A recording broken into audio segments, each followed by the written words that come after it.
Welcome into episode 472 of the Skate Podcast. I'm Bridget Prue with Scott McLaughlin. Brian has work all day, could not join us for this podcast, but we'll have him back hopefully for Thursday's episode. And he's busy plumbing somewhere. I mean, it's a little odd that he texted us that he wasn't going to be able to do today 3 minutes after the Taylor Swift, Travis Kelce engagement news broke. I think Brian is just going out getting hammered, celebrating the big news. So, he can say it's work, but I'm skeptical. Yeah, I mean, I'm not sure who the biggest Swiftie is on this podcast, but we're all pretty pro Taylor. So, I don't know. I kind of thought it was you, though. No, it's either you or Brian. I think I'm probably third. I do like... You liar. You lie. That is not true. Okay, when we went to Montreal, whose playlist was 50% Taylor Swift? I mean, that was not mine. That was not mine. But I made it with you in mind. Because I know that's what you like. I mean, you were the first person to listen to I like Bruce Springsteen. I know you like Bruce Springsteen. That's my playlist. And I did not have any of him in my playlist, but you listened to the whole Tortured Poets Department album before I even got to it. Yeah, and I hated it. That's my least favorite of her albums. That album's not good. I wasn't huge on it either, but yeah, so maybe Brian's, celebrating somewhere, not sure, but it is a little sus. But Scott, do we have opening shifts today? Because we didn't really even talk about it. I think you have one. Yeah, I have something I wanted to bring up, and we can break down a little bit. So the Athletic is going through their preseason pipeline rankings for all 32 NHL teams. So this is a series they do. I think they do it twice a year. They do it every summer leading into the series, leading into the season, post-draft. And then they usually do it in the middle of every season, kind of with mid-season updates of how everyone's prospects are doing. So they've been rolling that out, and they're through, as we sit here on Tuesday afternoon, they're through half the league so far. And the Bruins, as I think people would probably guess, have moved up. They were 29th last year out of 32 teams, and now they are 20th. And obviously a big part of that is the addition of James Higgins to their prospect pool. He is their number one prospect by a lot. No surprise there. But also, a couple more deadline additions that at Fraser Minton, they have as their number two prospect. And this was all written by Corey Pronman. So these are his rankings. Danzel Schmelis, number 3. He has been moving up. That's a climb for him. Brian would be happy to hear that. Will Moore, their second round pick this year, is their number 4 prospect now. Some interesting rankings from there. Dean Letourneau, 5th. So even after such a disappointing freshman year. Matt Poitras, 6th. That's an interesting place that I think I'll want to get into a little more. Yeah, Fabian Lysell. You would have been to me. I just felt like you hadn't set him yet because I didn't think he was on that list anymore because he's played enough. He's played 66 NHL games, so I kind of figured that meant he was graduated from that list. Nope, he's still there. He's in 6th. And Fabian Lysell, who for basically since he was drafted has always been 1st or 2nd on these Bruins prospect rankings, maybe 3rd, is now down to 8th. So a bit of a slide there. So Corey only ranked the top 8, but then did kind of an honorable mention that he framed as has a chance to play in the NHL. And he has Will Zellers in that group, which is interesting. That's a little lower than I think I would be on Will Zellers. So, some stuff to get into there. But I think the big picture takeaway is that the Bruins are climbing up the NHL prospect rankings, and really just on the strength of James Higgins alone, but a few other pieces as well. You are not going to see them ranking near the bottom of the league this year. Well, so I don't really have an opening shift, so let's just get into this right now because I have some thoughts. Because first of all, Zellers I would have put higher than Letourneau. Yay or nay? You agree? Disagree? I feel like Letourneau is probably the biggest surprise on that list for where he is, because I would have put him down below Lysell and below. He's above Poitras too, right? You said. Letourneau, yeah, he's 5th, so he's above Poitras and Lysell. No, I have a huge issue with this list. So I think I agree. Like I've probably guarded against it both ways on Letourneau, where I was not super high on him, like pretty much right away, and then watching him play at BC was pretty down on him. But I also can't call him a bust yet, which I know some people are ready to do, because this was always going to be a project. And so I think when I see him 5th on a rankings like this, so what it tells me is that Corey Pronman is still, to an extent, a believer in his upside and has not had his opinion drop off a ton from probably what it was last year during the draft. Which I think is fair. I would say, like, if you were a believer in Dean Letourneau in the summer of 2024 and you knew he was going to be a long-term project, then the bad freshman year in a season that everyone now admits he shouldn't have even been at BC. We were kind of on that right away, but now even Don Sweeney's acknowledging that.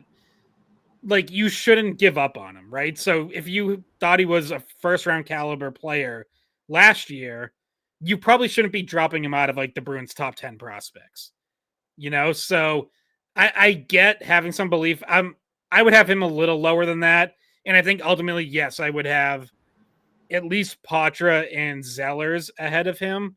I don't know about Lysell, because, like, I think Letourneau still has a ceiling that I'm just not sure is there for Fabian Lysell anymore. Like, I'm pretty down on, like, what Fabian Lysell could top out as. Well, I guess at the end of the day, these are all just projections and they're just guesses, and they're, nobody has a magic ball to see into the future. That's the thing about judging prospects and what makes it so difficult. But and also, was this framed, because this could have been framed in different ways. Was this more framed as, like, who has the highest potential, who has, like, the most opportunity for seeing ice time in the NHL?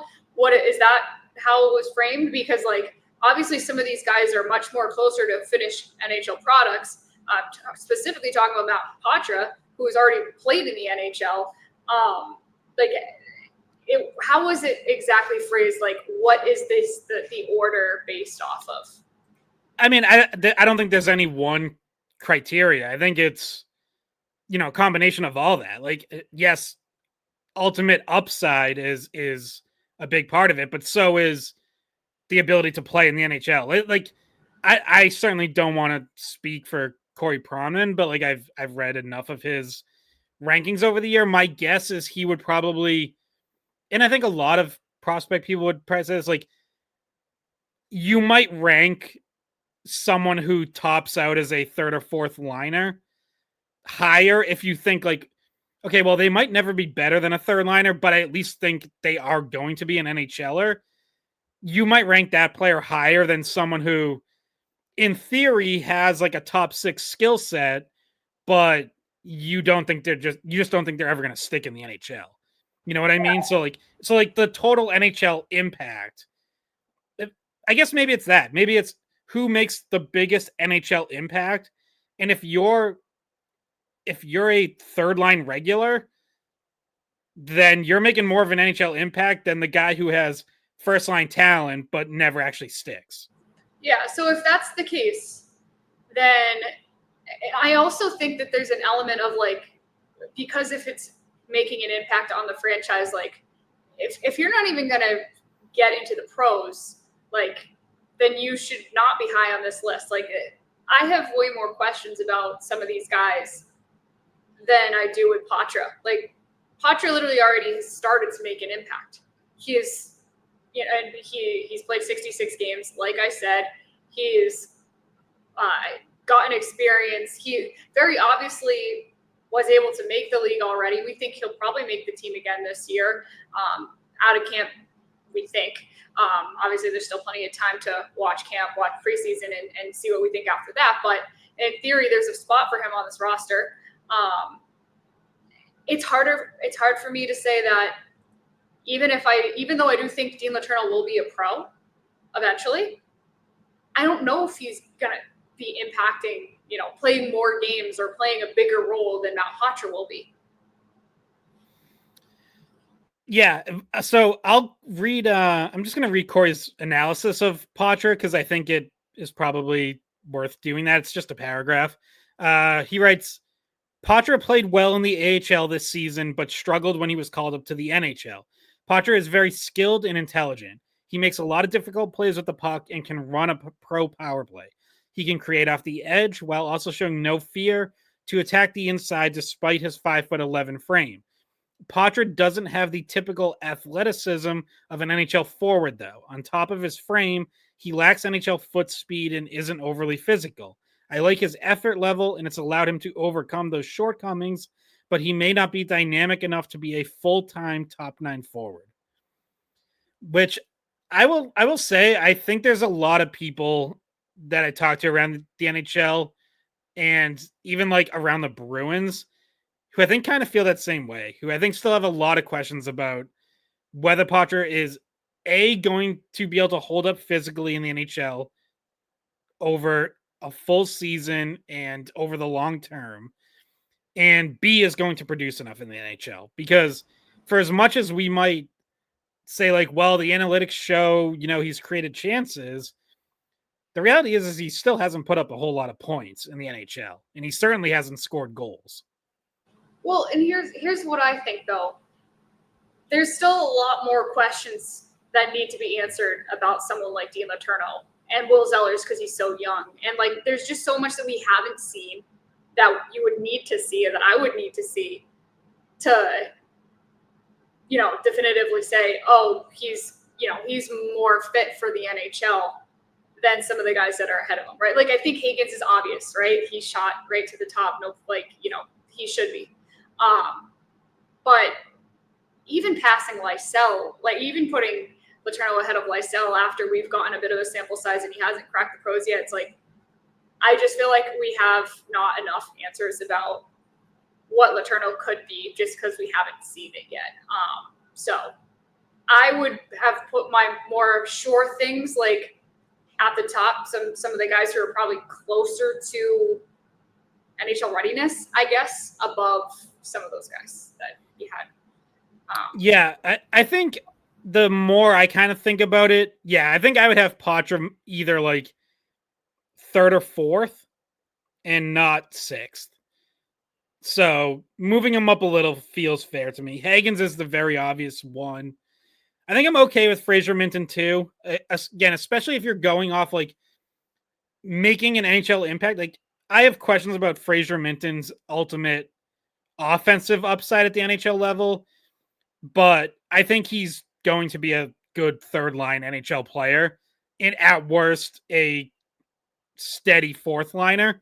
And so that is more than you can say for most prospects that I'm really confident he's going to be an NHL regular and play every night. So yeah, whether that's this season or maybe it still takes another year before he really breaks in full time, but him at 2 makes sense to me. And then, I think for me, 3 would probably be a debate between Poitras, Lashmelis, and Will Moore. That kind of feels like what would be my 3 through 5. Yeah. I think. And so, maybe Zellers too. I might have Zellers pushing that group. Yeah, Zellers is young. We had him on. I think he's going to have a good collegiate career, and we'll see how long he sticks around in college, how he develops in college, and what have you. But I could see. So when you say Higgins, and I think of what's his future, I feel like I'm pretty confident that his future is going to be a regular NHLer for years, for many years.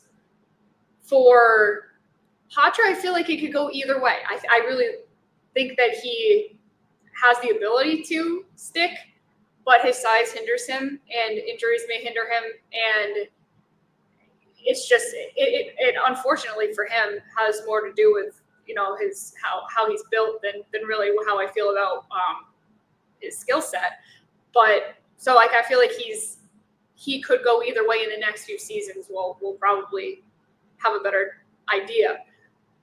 But when I think of Minton and I think of Hagens, I think of guys that I could see having the futures, like being full-time NHLers for seasons and seasons. But once again, just to kind of rein my own thought back in a little bit, we got a email the other day that was like, why are you guys giving Fraser Minton so much credit already when you haven't? And it's true. Maybe we're overvaluing him. Maybe we're over excited about, his role coming up and in years to come. But because we did get a small sample size of him, we didn't get a chance to see until after the trade deadline.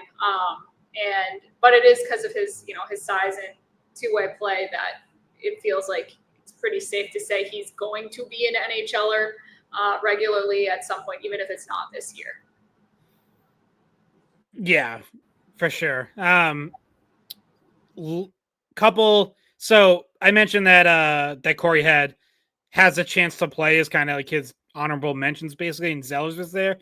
The other prospects he has listed in that group are on defense: Frederick Brunet, Elliot Gronwald, and Liam Pettersson. Pettersson was there, the second of their 2 second-round picks in the 2025 draft. And then for other forwards, Christopher Pelosi, Yuzek Quinnipiac, Jonathan Morello, who will be a freshman at BU. And then, interestingly, Kirill Yemelyanov, who I don't know if I'm saying that right, but that was their 6th-round pick this year. So he's on the list, and their 3rd-round pick, Cooper Simpson, is not, which feels a little weird to me. But so those are the other ones he had listed in that category. But yeah, I mean, another one I would throw in there though was Loke Johansson, who had a really good season up in Moncton in the QMJHL and will now be playing in Providence this year. So I would definitely say he has a chance to play NHL games. You want to know what this just brought into my mind, because I've been working on the midday show this week, and we had Chris Scheim on for an hour to start today's episode. I'm calling it an episode, today's show. And he is obsessed with like Kyle Pitts and thinks Kyle Pitts is going to be great this season in the NFL. And it sparked a conversation between like me and the other producer behind the glass. Like, who are some people that you watched in college or watched when they were younger, talking hockey now, like in hockey, that you saw play college hockey and you're like, this kid is going to be a stud in the NHL, and then just it never panned out. Do you have anyone that comes to mind for you? Like you were all in on this guy being like the next best thing? So that there's several. And so the first one that always comes to mind for me for this is John Gillies, who was a great college goalie for Providence College. He was, I think, a 2nd or 3rd round pick of the Calgary Flames. And I just thought, like, for sure, this guy has a long NHL career in front of him. If the time that he was playing at Providence which was like mid 2010s, he was on the team that got to the national title game in 2015 against BU before it got mysteriously canceled. But I thought if you had asked me like who are the best goalies you've seen in, say, the past decade of college hockey at that point, it would have been Connor Hellebuck as a clear 1. And then Gillies in the conversation for 2. And he bounced around the AHL and ECHL for a long time, but just never caught on in the NHL, just never quite made it. And then one that was kind of actually from like that same era for Providence that was sort of delayed, but I thought Jake Wallman was going to be awesome. Like I thought he was going to walk into the NHL day 1 and be an impact top 4 guy. And it really took him a long time to become an NHL regular. And he finally did. And like, he's put together a few nice seasons now, the last few years, but that was after a lot of time spent in the minors. Yeah, I mean, there's a couple other. Brandon Hickey was a pretty high draft pick at BU, a defenseman who I thought had a really bright future and just never quite made it. Can I throw one in before you say it? Because I feel like you're going to say it, but this is one for me. From BU, JFK. See, no, I wasn't super high on JFK even when he was at BU. I thought he would make the pros. I wasn't sure he was going to be great, but I thought he'd make it. And for those who don't know, that's Jacob Forsbacka Carlson, who played at the same time Charlie McAvoy played at BU, and they used to run this give and go that was super effective in college. And I don't know, he was a forward and he was a winger, I believe, or was he a center? He was a center, and so he was a pretty effective college player. And I remember watching the outdoor game because college does some outdoor games at Fenway, Frozen Fenway, if people haven't heard of it or if they haven't been. And he played a really, really good game. Him and McAvoy both had a really good game at Frozen Fenway one year back when they were in college. But yeah, go ahead. I was going to say, Forsbacka Carlson was one of the many prospects who fell victim to being compared to Patrice Bergeron. There's so many. Every single coach, Scott, every week. I mean, I remember before his freshman, like after the Bruins drafted him, I was talking to someone at BU, like in the BU program, and they were like, he has the offensive talent. Once the offense comes, like he could be the next Bergeron. And then I would watch him play at BU, and I was like, I just kept thinking, I was like, where is this offense that people have told me is coming? Because I just never really saw it. And like ultimately, you can be smart defensively, but it is really hard to stick with so little offense in your game. Something that, unfortunately, a player like Johnny Beecher is kind of in the process of finding out and trying to prove he can still do enough to be an NHLer.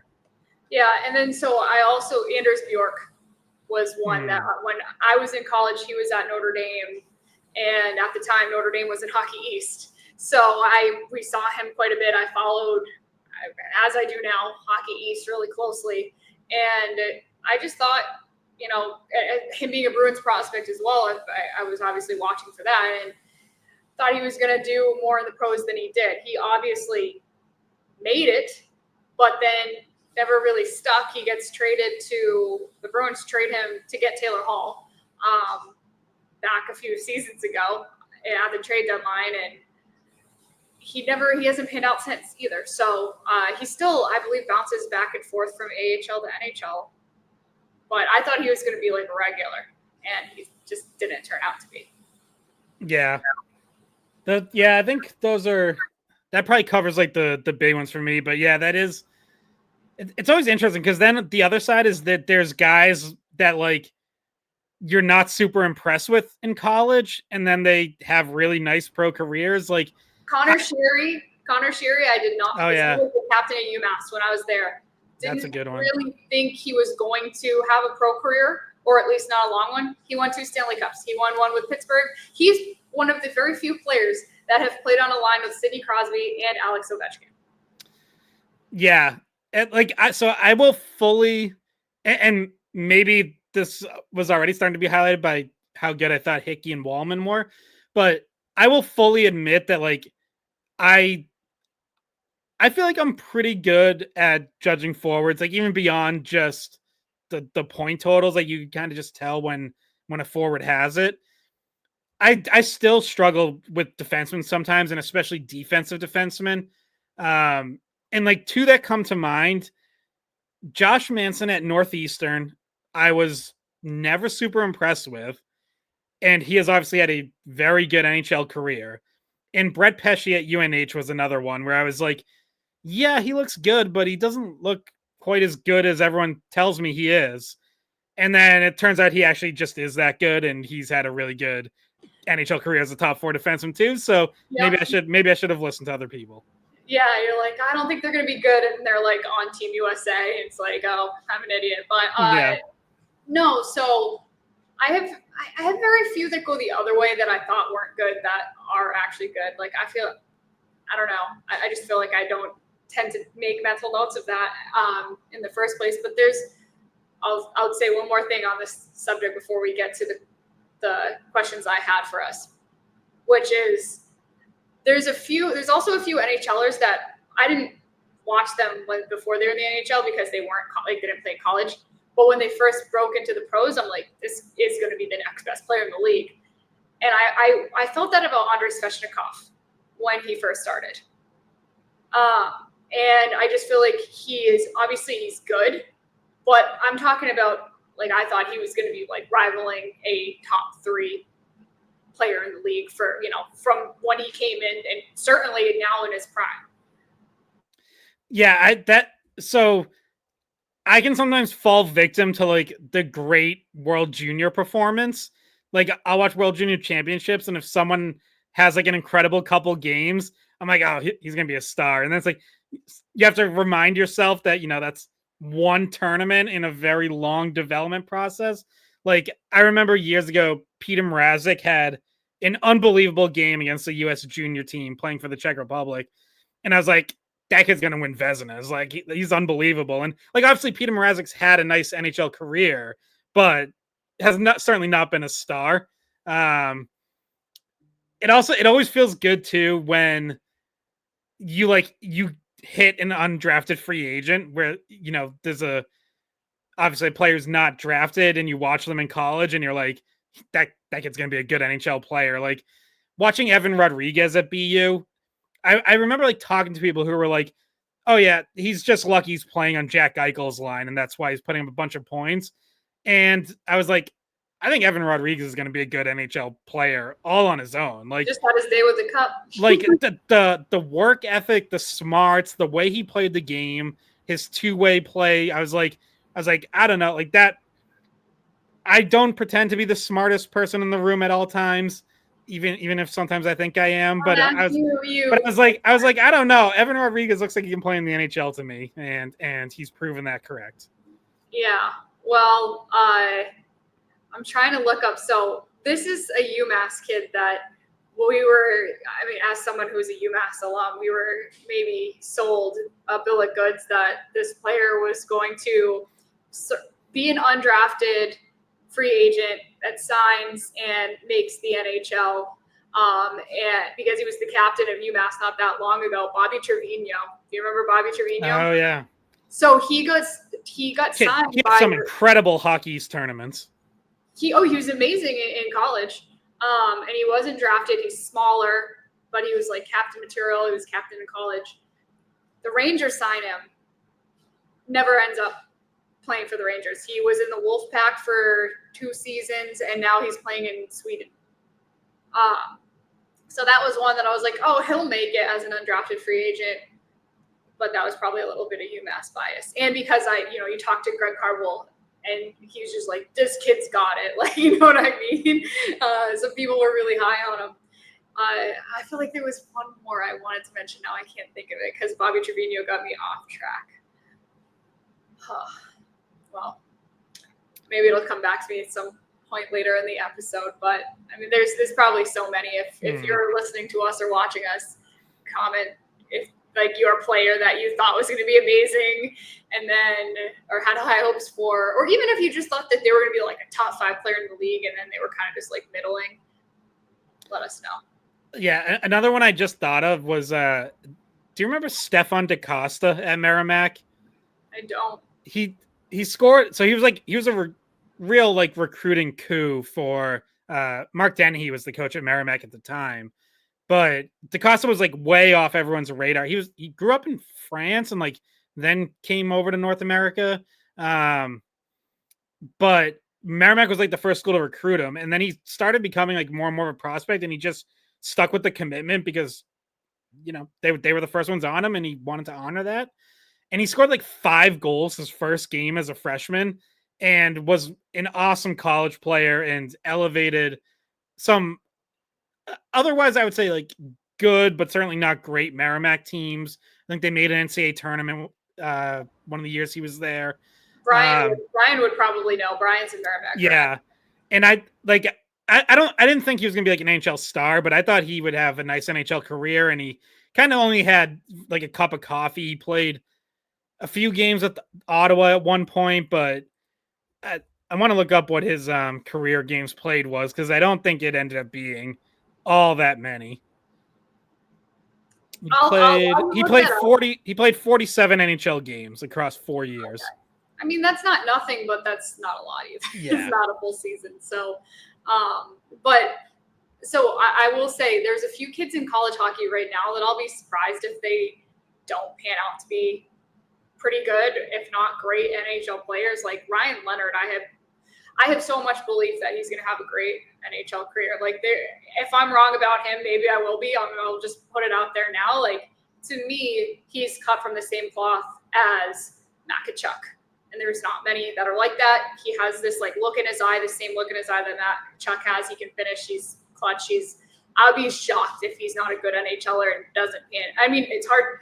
I just think Makachuk is a hard bar to reach, but I think he can maybe be that one day. I'd be surprised if he doesn't pan out. I hear a lot of times people just working in Hockey East talking about the Hudsons as like, oh, I don't know if they're going to make it because their size. I think Lane's already kind of showing people that that's not, going to hold him back this season. Season he did, but that was like, it was so easy to see that going into the draft. Like, it was like you didn't even have to watch a ton of his U.S. development program tape or talk to all that many people to be like, oh yeah, that's a first round talent. But then he falls because he's short and completely dominates at BU. Like, you just have to watch one game of Lane Hudson at BU to be like, oh yeah, that kid's really good. Like, of course he's going to be a good NHLer. And then he dominates as a rookie in the NHL. And then the entire league lets it happen again with Cole Hudson, who also falls to the second round, even though he basically had the same career as Lane at the development program, now is doing the same things Lane did at BU, and is probably going to be just as good of a pro, too. Yeah, I was really impressed with him last year doing his games at BU. I also think Yzerman fell probably further than he should have, but Cole Yzerman at BU, I should say. But I think both of the Hudsons, both Cole and Lane, are like elite offensive defenseman upside. And so, I think that I heard so many people say, and I fell victim to it for a little bit just because when I stood next to Lane, I felt like I was bigger than him, and I was like, okay, maybe that is problematic because I'm small. Like, I'm pretty small. Like, normally I'll stand next to Nikita. I'm used to standing next to like Nikita Zadorov now, and then like being looked down on by like several feet, and like, but whatever. He's not necessarily built like your typical NHL player, but he is certainly proving people wrong already. So the Hudsons probably will jump the opposite of, I guess, what the question was. And then Quinn Hudson I believe was undrafted. Yeah, so he signed with the Oilers after last season. Yeah, I mean, he's less of a certainty. Well, he's also he's also a forward, and the other two are defensemen, and he's also older. But I will say, like, Quinn Hudson showed me a lot last year. Like, I was going into last year, because he had a couple nibbles from NHL teams the year before, and I was still kind of skeptical. I thought he was a little bit of a one-dimensional player. And last season, he really, like everything looked good. His playmaking, his finishing. I thought he became a much more well-rounded player. So I still don't know if he ultimately sticks as like a impact good NHL player, but I definitely give him much more of a chance after the jump that his game took last year at BU. You know who else I'd be surprised if they're not a good NHLer? Jake Fowler from BC. BC's goalie last year, one of the best college goalies, like you were talking about with Gillies, like one of the best college goalies I've seen. Right up there with like Devin Levi, I would say. So, that one I'd be a little bit surprised by. You know what this episode turned into? College hockey again. Well, it turned into let's remember some guys. The old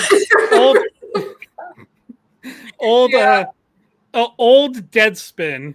R.I.P. to the original Deadspin. Now it's just a real piece of trash. But if it even still exists. But they used to just do a thing called the Let's Remember Some Guys, and it would just it's kind of like Jones and Keefe's random baseball player of the day. They just list a bunch of random players. That's what we're doing. You know what? That to me, that's a great summer episode. That's a great summer episode. Exactly. Yeah. Crap! I just had the person. I just had the thing back in my head for a second. Oh. Okay. Here's something. Now we're playing Let's Forget Some Guys. Let's forget some stuff and try to remember it. Okay. What do you think when Connor Bedard got drafted? Did you think that at this point in his career he'd be doing better than he is? Yes, definitely. Yeah, it's like I feel like he's kind of somebody I hear be talked about in this kind of conversation, where it's like everyone obviously whenever someone goes next McDavid, then everyone's like, oh great, next McDavid, and then no one's really gonna be the next McDavid. Like it'd be so hard, and then it doesn't happen, and then people are disappointed. And he's still obviously got plenty of time in his career, but I feel like I definitely thought he was going to be like able to make a pretty immediate impact with Chicago. And obviously the team has been bad, but yeah, it's just his career hasn't started off the way I would have thought. Yeah, and obviously he hasn't had a whole lot of help around him. No, but injuries and yeah, but even with that though, like so before last season, I partly just to try to have a bold take, but partly because I was also like, I think I actually believe this. I tweeted that Macklin Celebrini will be better than Connor Bedard. And then after Celebrini's rookie year in the NHL, kind of feel even better about that. Like you definitely believe this because Macklin is a B, you guys. Well, like, yeah. I have no doubt in my mind that you truly do believe this in your heart. Yeah, but like even so, what I was gonna say is like neither one of them had a whole lot around them, and their teams both struggled a lot, obviously. But when you watch them play, like you see Celebrini playing a two-way game and like competing physically in a way that I think Connor Bedard, even a year older, still struggles with. So Bedard may very well still have more pure offensive upside. And if you said like one of those two is going to have 110-point season at some point, like I might still bet on Bedard to be that guy. But I do think there's a decent chance that Celebrini is just going to be the better center when it's all said and done. Although I still think Bedard's going to be really good. Like I still think he has a lot more to say than he's showing so far. I think so too. Yeah, I just bring it up because when you get drafted first overall, there's obviously huge expectations, especially when it's first overall and you're being compared to Connor McDavid, which obviously we have Gavin McKenna coming up next draft, and I'm sure we'll have a conversation about him. Oh, he's like Connor McDavid, and everybody's Connor McDavid when they're going number one overall. If they're, if they're a forward, that's just the comparison that everyone makes. You don't hear like he's the next Sidney Crosby, right? Like I feel like I never hear that. Yeah, it feels like that was like the generation before. Everyone was looking for that. Then they got McDavid, so now everyone's looking for the next McDavid. Which but like spoiler, like 99% of drafts, there's not going to be a Connor McDavid. No, and like you could still be a really good player and comp more to Sidney Crosby, or Alex, like comp to another really good player that just might happen to have more of a similar style game. I don't know. Sometimes the comps, like I know some coaches, they just straight up won't do comps. Like I've seen like a lot of times it's like student journalists will ask the coach a question like, oh, what player is this person? I don't do comps. No, I'm not. Next question. So I get it though. It's impossible. These kids are young, and then you try to compare their skill set, and you could even have like the most accurate comp ever, but a lot of times probably people wouldn't even know who it is because it's probably like someone like a more obscure but accurate because I don't know. Or like I think it was Fabian Lysell's the GM of the Vancouver Giants when he was there, who said the only two players he's seen skate like Lysell at that age were Connor McDavid and Pavel Bure. And it was like, all right, guy, like way to put some incredible expectations on this kid. And obviously he wasn't saying like he's going to be as good of a player as them, but even just comparing the one skill set, his skating, to those guys, it's like Man, like those are two of the best skaters in the history of hockey. Like, Yeah. I don't think a lot of people beat Connor McDavid in a foot race. So, yeah. All right. Are we good with let's remember people? yeah. All right. The questions that I had prepared for you are kind of, it's a, which is more likely, I guess, is Okay. the way that this game's going to work. So which of these two things do you think is going to be more likely for the Bruins this season? And the first one, actually, you know what? I'm going to skip this one because chronologically it makes more sense to do it later. Is it more likely to see Lysell make the team this year or leave the team this year? Meaning he by the end of the season won't be on the Bruins in the organization at all. Like he moves on, requests a trade, or gets traded, or ends up with another team. Do you think it's more likely that happens, or that he makes the team and is a Bruin for we don't even have to say the whole season. Like just is a Bruin for let's say 50% of the season. Like he actually gets NHL time. So I'm going to say it's more likely that he's out of the organization, but with the caveat that I actually don't think either one of these is super likely. Maybe he'll prove us wrong in training camp, but I don't think Fabian Lysell establishing himself as an NHL regular or making the team out of camp, I don't see that as all that likely unless he had like I said, had a really good summer and took like a big step forward. But I also think like, all right, even if he ends up with another whole season in the AHL, the Bruins don't really like, there's not really much of an incentive to trade him unless like his value to other teams isn't going to be that high at this point.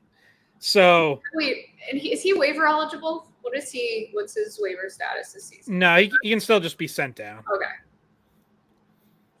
Yeah, so like I don't. Yeah, I mean, I just struggle to see like the scenario where the Bruins trade him because even if for some reason like he did request a trade, I just don't know why the Bruins would be obligated to honor it. Like he's a prospect. He's completely under team control. He's not up for a contract. He has Well, no. what about this? What about this situation? He decides to go back and play in Sweden. I would be stunned. I mean, I guess if that's what he wants to do, that's what he could do that. But I can't imagine like just giving up on the NHL like that. I can't imagine he's at that point either. In fact, I feel like he's more at the breaking point of like, why the heck is this team not giving me a chance? I need to go somewhere else to find that chance. And so, and by the way, Scott, the game is which is more likely not. I don't think either are likely because I made them so that they're kind of difficult to choose which side. I picked. I said the trade's more likely. I just want to, because I know how people can twist words. I just want to emphasize I think they're both unlikely, but I'll say the trade is more likely than him sticking in the NHL this year. Okay. Well, I mean, the question was not about a trade, though. It was more likely to not be on the team at the end of the year. So that could mean a bunch of different things. But anyway, you pick that. Well, I guess I interpreted that as like out of the organization, right? Yeah. You mean like not on Providence either? Yeah, not on Providence, not in the organization, however that happens. But I will say, I'll just give like a quick thought on, my opinion on this. I think you're right that the most likely situation is probably we see a similar thing to last year for him, which is, obviously not what you want in a prospect that you drafted several years ago now, going in the first round and thought that he would I think that the organization probably thought he'd be playing in the NHL by now, right? Am I wrong about that? I feel like they thought that he would have made the jump. Yet at the same time, he hasn't got a lot of chances to make the jump. And I think that's because they just don't think that he's forcing their hand enough down in Providence. So if he continues to do, what he did last year, he's gonna have to show some big improvement to to get that spot, because it's very obvious they're not just going to give it to him and see what he does. He's going to have to force someone's hand. So it's not going to be a gimme for him. So I guess I'll agree with you then, Scott, that it's more likely that he's not here at the end of the season than that he plays 50% of his time this year in Boston. All right, the next one is, what is more likely, Poitras getting 50 points in Boston this year, or is it more likely that Poitras spends a majority of the season in Providence? Be more likely that he spends the majority of the season in Providence for some of the reasons that we already talked about, which is I might still be pretty high on Matt Poitras and think he absolutely can be an NHL regular as early as this year, but I just sense that there is, I don't know, like some kind of like resistance within the organization where he's really gonna have to force people's hands to stick in the NHL this year, especially as we've talked about in previous episodes, where you have Casey Middlestad as certainly not an identical player, but like a similar style of center. Like I just think there are questions within the organization of whether, there's room for two centers like that on the team, especially when you have another young center that you're high on who plays a different kind of game that might, mix in better in Fraser Minton. So not that it necessarily has to be one or the other, Minton or Poitras, but I think it's very possible that that's how it plays out. And also, like, 50 points is a lot, too. Yes. Like, I said 50 points. Yeah, I mean, that's the other thing. Going lower, because obviously lower is more attainable. I guess maybe if I change the question to just a basic, is it more likely Matt Poitras spends a majority of the season in the NHL or a majority of the season in the AHL? Does that make it easier? I mean, yeah. Well, I think I would still pick the AHL. You still pick the AHL? Yeah. Which is what happened this past season, right? I believe he played more games in Providence than he played 33 games in Boston. How many games did he play in Providence? 40. Played 40 games in Providence, 33 in Boston. So yeah, and like before people jump on me, like I think he should probably be in Boston more than Providence this year. I would like to see that. I still think he can be an NHL regular, and I don't think this team's going anywhere this year. So to me, you might as well give that a shot as long as he earns it. But if I just had to bet on it right now, again, just based on how I think some people in the organization view him, I would have to bet that it's more time in Providence. All right. Next one is, and this one I just came up with at the last minute, but is it more likely that the Bruins end the season with the same goalie group as they started, or the same lineup of centers as they started?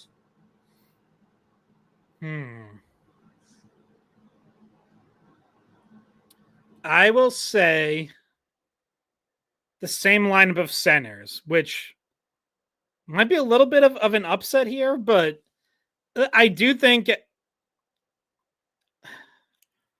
that they'll try to trade Joonas Korpisalo. And I feel like they're probably shopping him, or at least listening on him more actively than any of the centers, although they probably are listening on Middlestad as well. And like I could absolutely see him get traded. So like those are the two shakeups, right? Like two most likely shakeups. It would be Korpisalo changing up the goalie group by moving him, or Middlestad as the shakeup at center. So really, sorry, go ahead. So really, you're right. Like there's going to be others, but really for me, it's like which one of those two is more likely to get moved before the end of the season. And I probably lean slight edge to Korpisalo getting moved. So I would say that the center group remaining intact would be more likely by a very small margin. Okay, I'm going to go goalie group staying the same is more likely, because I think there's a chance that out of camp, either Poitras or Mitten, like one of them makes it, one of them doesn't, or whatever, and then is called up and ends up. You know what I mean? Like, which would change the center groups. Like, say Poitras doesn't start the season in Boston, but by the end of the season, he's their third line center, or, you know, he somehow in this center rotation has carved a spot that he didn't start at in the beginning of the season, or vice versa. Maybe he starts there and he's not there. You know what I mean? Also, my thoughts go to, like, Zacha doesn't start out as a center, but then he becomes a center, or vice versa on that. Like, there's technically that would be, you'd have four different centers.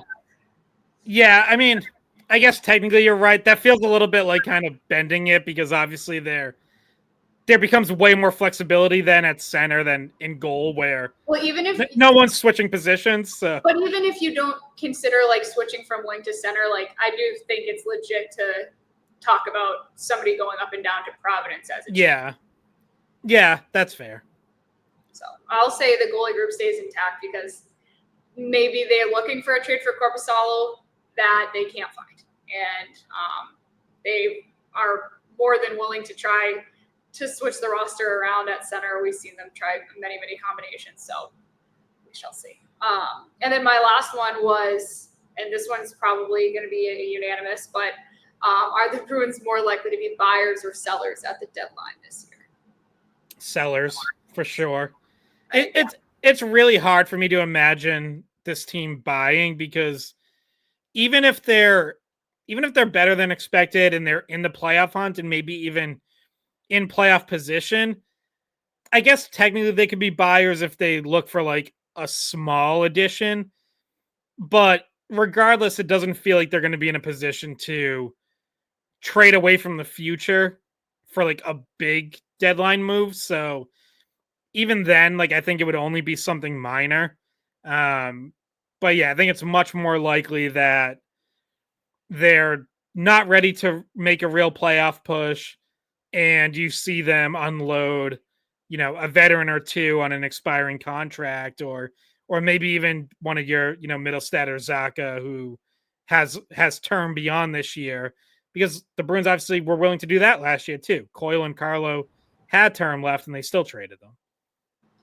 And this is not part of this, but pardon me for the fact that, like, things keep popping into my head fast and furious, and I'm just going to ask now because I thought of it. And this also comes from working the midday show today. Maybe we're just recycling what they're, because they talk, all right, so they have some good concepts, but they don't really usually apply them to hockey. So we spent a good chunk of the day talking about Roman Anthony. And yeah, I said before, all my best ideas come from Jones and Keefe. I mean, so today it was, could Roman Anthony be the face of the MLB? And there was a conversation about faces of Boston sports, and, like, Pastrnak wasn't even really put in there too much. But do you feel like Pastrnak is or could be a top 5 face of the NHL? Yeah, I mean, I think, like, during the Bruins' record-setting season, he was probably in that conversation. Like, he was the face of the best team in the league that year. So he's already been up there. It's really hard to be that guy when your team's not very good. So a lot of that depends on team success. Like, like, we can do this right now. Like, if we were to say who are, like, the 5 faces of the NHL right now, like, Connor McDavid, obviously, Matthew Tkachuk, Crosby, yeah, Ovechkin, still Ovechkin, McKinnon. I guess McKinnon. Pasta's right there too. I feel like you could, right, like, he's not far off that group at all. No, but even like, you might even be able to make a case for Pasta over McKinnon, just in that fact that, like, his personality kind of comes off more, and, like, his, like, showmanship is there, whereas McKinnon's kind of quieter. He's kind of more like the Crosby type, where he's more conservative with, you know. Pasta knows how to have fun. Sometimes that comes through and people relate to it. Right. Like, the other obvious thing that hurts Pastrnak in this is that he didn't get to play in 4 Nations, which was this massive international sensation. Like, Matthew Tkachuk makes this top 5 we're talking about because, yes, he's won the last 2 cups, and, you know, he is the face of the Panthers. But Four Nations was also a monster boost to him. Like, that is by far the most popular attention grabbing thing he's done in his career. So, like, he's there in large part because he got to play in that. Pasternak didn't even get to play in it. So, which, can we just say, because this isn't something we've talked about, Kachuk just had to have surgery for the injury. He's going to miss the start of the season. Yeah, he sustained an injury just like McAvoy did in Four Nations. Missed some time after. Tried to play in the final. Didn't really take a shift after the first period, I don't think. I think he maybe even took only one or two shifts in the game. But missed. But I mean, like, still had a damn good playoff run, even coming back. Yeah, no. So he missed a little bit of time, comes back, fights through it in the playoffs, and then has to get surgery in the offseason, and he's going to miss. They say the first month or two of the season, but how devastating would that be for USA and for him if he isn't recovered by the time the Olympics roll around? Because then he's going to have, you want to know what it's going to be? He's going to have a really tough choice because he's probably going to start feeling like he could do it like in December. He's playing in the Olympics. Oh, he's like, I will 100% guarantee that now. This is what I'm saying. Unless he suffers another injury, obviously. But what I'm saying is, like, he's going to be in the same position as he was this playoffs, where he's like, I'm obviously going to play in the playoffs. Maybe he's not at 100%, and maybe it never heals properly again, and he's having to go through the same process at the end of next season, and his injury just like the timeline of it healing just never lines up. But he's the kind of guy who's going to push and play. I would also be really surprised if he doesn't play in the Olympics, but he might not be 100% yet, and that could cause further issues with this injury. So I'll put it out there. Tough guy to have tried to play through it at all, and we'll see how he recovers. But I do. And just one last thought on this random question. I do think so. Unfortunately, because I think that these two players are great for the NHL, but unfortunately, in the next few seasons, Crosby's going to retire and Ovechkin's going to retire. And at that point, that's two spots open for someone else to go into that top five, and maybe Pasternak, if he, say, 2 seasons from now, does get the C, is very obviously carrying certain points of the season, certain games, like carrying the team, having such a huge offensive output that I could see him being top 5, say 2 years from now, as we're in this transitional period where he might be wearing a C soon here. Yeah, I'm sure the NHL would love for Connor Bedard to push his way into that group. I think ESPN would love that as well. ESPN and TNT are the TV partners.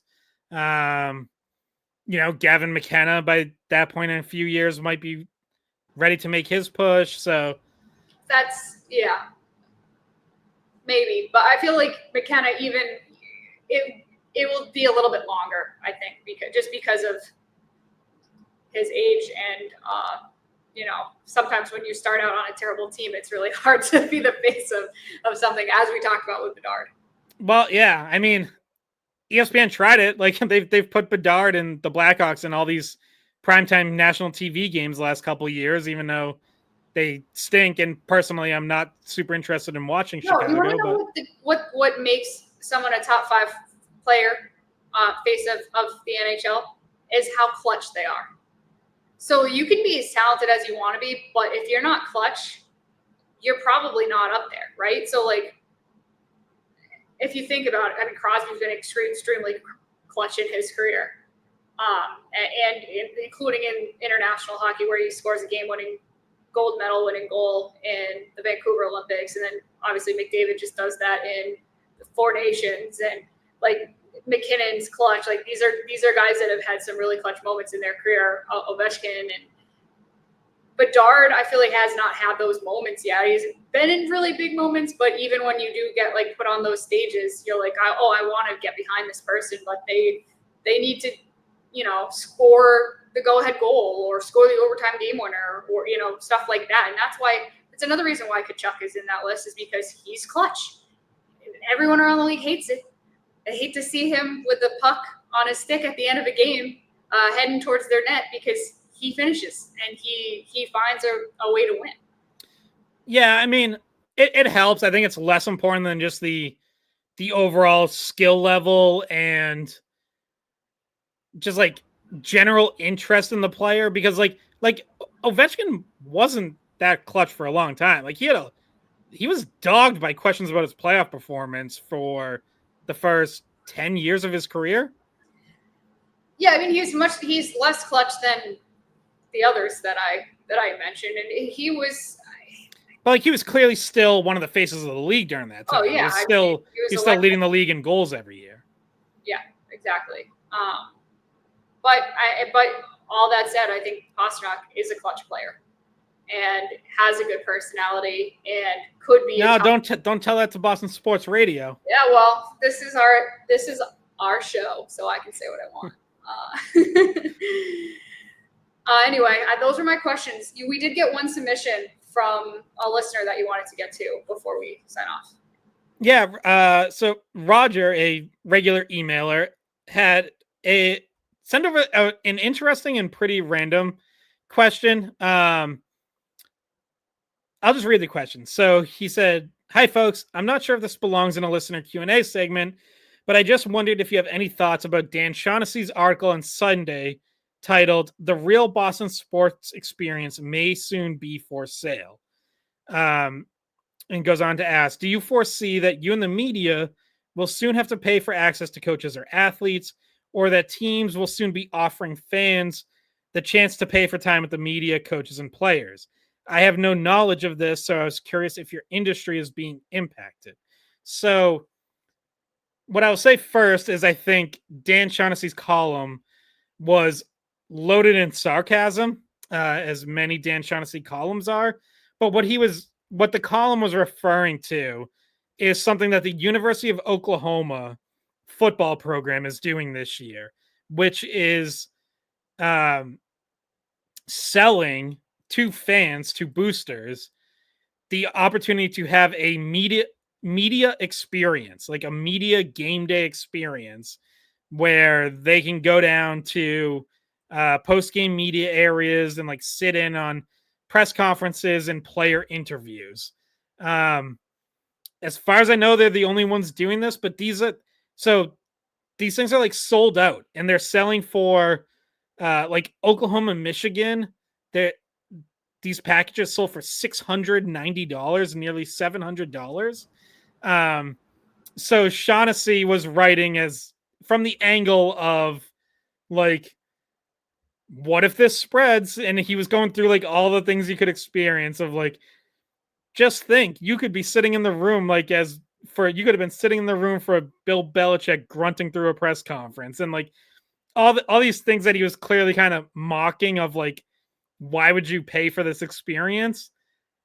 And I gotta be honest, I feel the same way. Like I know we are obviously like it's I don't want to say mundane, but like it's part of our job. So like we don't see that as something special. I guess I get why That's fans. not true. I have a different opinion about this.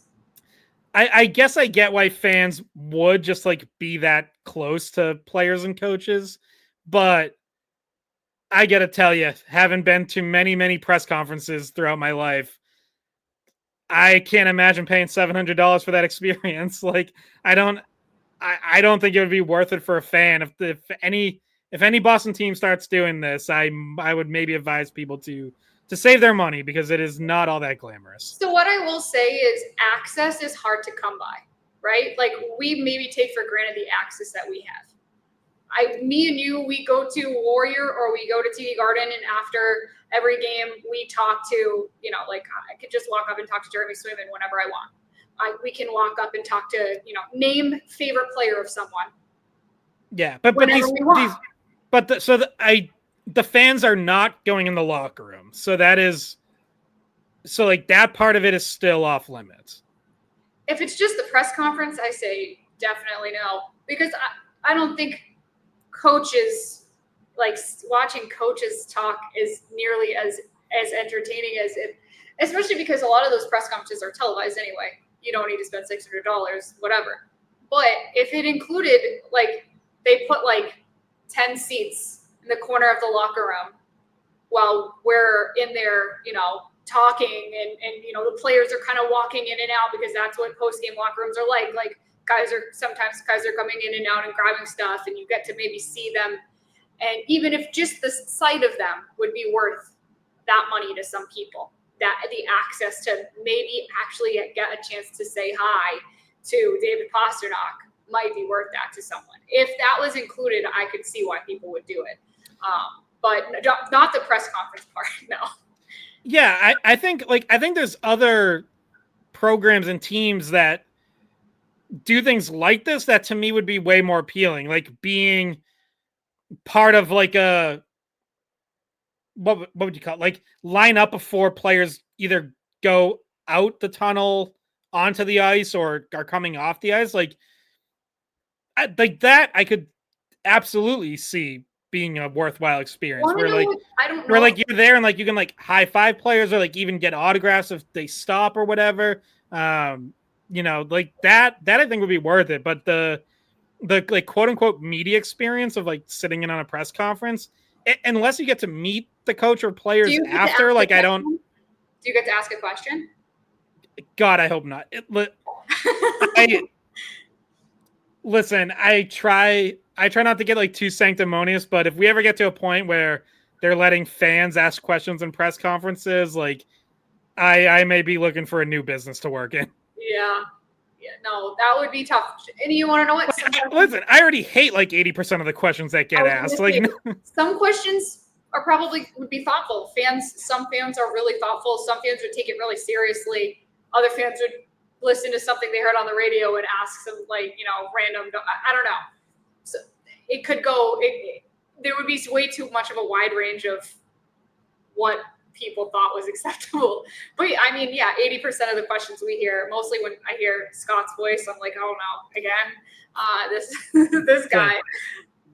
Here comes something stupid. Yeah, no, even media members ask pretty dumb questions on a regular basis. So I try not to be guilty of it, but I'm sure I've asked a few dumb questions before that weren't very well thought out, just completely accidentally. But yeah, that would make our jobs harder. But just the team sell, did they sell access to if you wanted to like sit on the bench during warmups? Because I see kids on the bench during Bruins warmups sometimes. Yeah, I mean, I know. Like certainly for the Bruins, that's not sold. I don't know of any examples in hockey that sell that. I think it's more like either, like there's a reason those kids like either they won something or it's a charity thing or they're from some local team or something. Yeah. I do think there's some football programs that sell like sideline access during warm-ups, and obviously baseball you can buy your way, like you can get a batting practice experience. There's different ticket packages that include that. So I think probably in other sports you see stuff like that. I don't really know if there's like a hockey equivalent of that. I do think it makes way more sense for college football though, because colleges are constantly trying to find ways for like boosters to give more money. Yes. And like especially in the age of NIL. Yeah, so it's like they want boosters to give more money. They want like people that are already really entrenched in, buying tickets every week. Like, okay, but how do we get a little bit more money out of them? Like, it makes a lot of sense for college sports, I think, because I could see, first of all, just knowing some really big college football fans. My mom grew up in Pennsylvania. There were a lot of crazy Penn State fans there. And I could see those people giving any amount of money to just like spend a day, like seeing going on the field pregame or just any part of the experience. People like Notre Dame fans, Penn State football fans, Alabama football, like those kind of football programs. I could see people just giving so much money to that. Well, and you know what I would say if I were a reporter covering college sports regularly, but besides college hockey, if I were covering big time college football, and all of a sudden a bunch of boosters are showing up in media areas, take advantage of that and talk to them because boosters like to talk and they often know a lot of stuff about the program. Yeah, and maybe they have pull.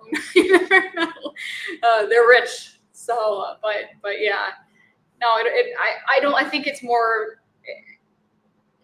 Shaughnessy was running with an idea that someone out like some other place had, and yeah, I mean maybe you do see more of it, but it certainly doesn't feel like something that will be uniform across. Okay, and especially if it's like specifically Boston sports, not every single. And also the first part of this made me scared for a second because it was like, is media going to have to pay for access? It's like I could actually see that happening because I feel like access is hard to come by as it is. Like we've already gone from say 30 years ago, you can just walk up and talk to any player to now you have to request and now you have to go through this whole process and only 3 players are going to be available today. And oh, we requested this person, but where he's not coming out to do media. Like access is certainly more restricted now, and I wouldn't be surprised if they're like, you know what, we are going to make the media companies pay to have a credential, or Yeah, I mean that would be the end of regular media coverage, though. Like no self-respecting media outlet would pay for that. So. No one would. So what it would end up being is the team would hire its own journalists, like its own person to cover, like. And then, yeah, and that would be it. So every piece of coverage post game or at practices would be team slanted, and fans would no longer get anything objective or learn anything particularly interesting. Yeah, and some like random podcast would decide they wanted to pay for a credential, and so. And I say that being like maybe we're a random podcast, but we also, we are from a media outlet. But like I'm talking about like some blog someone just invented. They're like, you know what? I do want to pay $10,000 for this access. I'm going to do it because they're just a rich person that likes it. Then now they're the one covering it. I just don't think that it will happen. But access is. I could see them thinking they could turn access into money. So. I can't actually. Like I think at least pro teams are way too smart for that. Like yeah. I know media is not as important as it once was. Like if you could go back to like the 50s where it was like what was written in the newspaper was like the most important thing revolving around the team because that was all fans got to see. Like they weren't airing post-game press conferences on TV or radio. So like I understand like we're not as important as we were back then, but I think teams are still smart enough to know that media coverage and exposure is too important to completely block out because that is what they would be doing if they started charging money for it. Like that would just be the end of neutral coverage from exactly. We're like the whole point of like neutral coverage is that there's no money going either way. Like they're not giving me money to say something nice and I'm not giving them money to get access. Like that's just like the whole nothing being exchanged, just a part of it being fair and at least having a chance to be fair. So yeah. Anyway, interesting discussion, I guess, to have off something that I guess Sean wrote Sunday. Yeah. But yes, to answer Roger's overarching question, no, I do not see it coming to pro sports or specifically Boston sports. I wonder if anytime soon at all. Does Roger want it to happen? Like, would Roger be someone who was like, I'd spend $600 to go hang out and watch, Vrabel's press conference or Tatum's press conference or something? I mean, also drop a comment if you would play. If they offered press box access, fans could get popcorn. Like you could sit they can sit in between Scott and I, and they'll get to see me sing "That's What Makes You Beautiful" to Scott every second intermission. Listen, I will pay a fan to take my seat next to Bridget, so I don't have to sit there anymore. He's always trying to find a way to like move my plaque that says my name. It's like I just need to get away from her, but never can, never quite that lucky. Nope. Every year I tell Bruins PR, put me in a different seat, and they don't listen. Can you put me in the opposite end of her? I'd just bother someone else. That's all that would happen. Anyway, all right. Good times. We'll have Brian back next episode, we believe. Hopefully he's having a good time celebrating Taylor Swift's engagement. Maybe he got invited to, like, you know how when people get engaged, they have like a party with close friends and family after? Yeah. Maybe that's what happened. I don't know. Maybe. I have my first of 3 fantasy football drafts tonight, so I'm in like full on fantasy football mode. This week, like, because all my drafts are always like in this week right around Labor Day. It's like sneaky one of my favorite weeks. It's my favorite part of playing fantasy football is just doing the drafts. So really, I thought you were gonna say it's your favorite week because it's my birthday week. Oh, I hadn't even looked ahead. So yeah, what'd you get? All right, I'll have to get it by Thursday's episode. Yeah.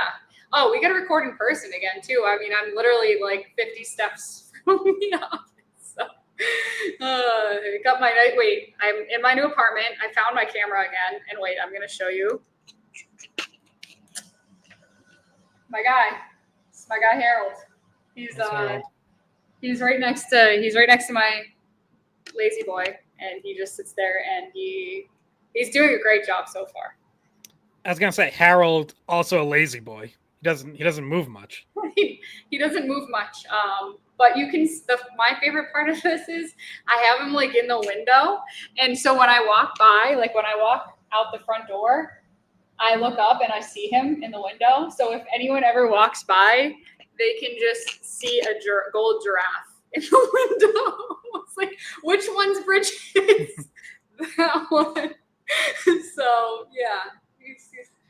Wait, is that facing the office? Like, am I going to be able to see this from the office? Not from the office. No, a little bit off to the side. It does face the street that the office is on, but you'll see when you come over to look at the apartment. We'll have you over for a beer or something. I'm gonna see if you can spot my window as we walk up the stairs. All right. Anything else? And I had nothing else. I'm ready to go. All right, peace out. He's had enough of me, guys. All right. Mm-hmm. Yeah, I hit my wall. Okay, well, we hope you enjoyed. I have to go shop for your birthday gift now. Yeah. I gotta get out. Good. It better be good. I'd take a golden elephant if you can find one. Go to Home Goods and see what you can come up with. But all right. Thank you guys all for listening, and we'll talk to you soon. Hey guys, thanks for watching the Skate Podcast. If you want to see more of our videos, visit our playlist. Not in front of a screen? You can listen to us on Spotify, Apple Podcasts, or wherever you get your podcasts. Don't forget to follow us on social media. And if you enjoyed this video, please don't forget to give us a thumbs up, subscribe to our channel, and leave a comment.